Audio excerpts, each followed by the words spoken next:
بسم الله الرحمن الرحيم ولما برزوا لجالوت وجنوده قالوا ربنا أفرغ علينا صبرا وثبت أقدامنا وانصرنا على القوم الكافرين فهزموهم بإذن الله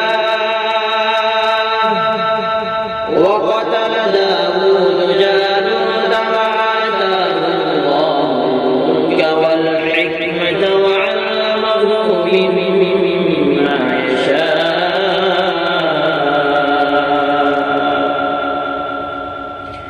ولولا دفع الله الناس بعضهم ببعض لفسدت الأرض ولكن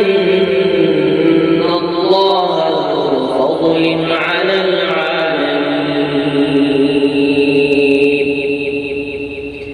تلك آيات الله نتلوها عليك بالحق وإنك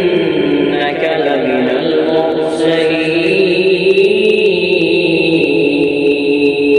المرسلين تلك الرسل فضلنا بعضهم على بعض منهم من كلم الله ورفع بعضهم درجات وآتينا عيسى ابن مريم البينات وأيدناه بروح القدس ولو شاء الله ما اقتتل الذين من بعد ما جاءتهم البينات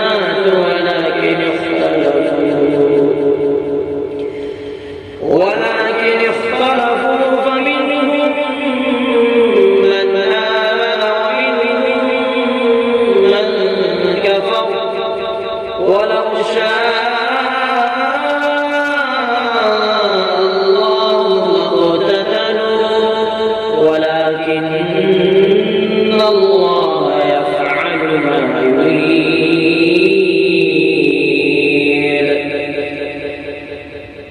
يا أيها الذين آمنوا أنفقوا مما رزقناكم من قبل أن يأتي يوم لا بيع فيه ولا خلة ولا شفاعة والكافرون هم الظالمون الله لا إله إلا هو الحي القيوم لا تأخذه سنة ولا نوم له ما في السماوات وما في الأرض من ذا الذي يشفع عنده إلا بإذنه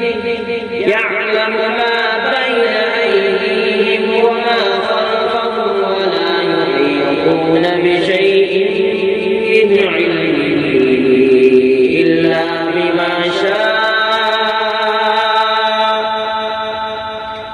وسع كرسيه السماوات والأرض ولا يؤوده حفظهما وهو العلي العظيم لا إكراه في الدين قد تبين الرشد من الغي فمن يكفر بالطاغوت ويؤمن بالله فقد استمسك بالعروة الوثقى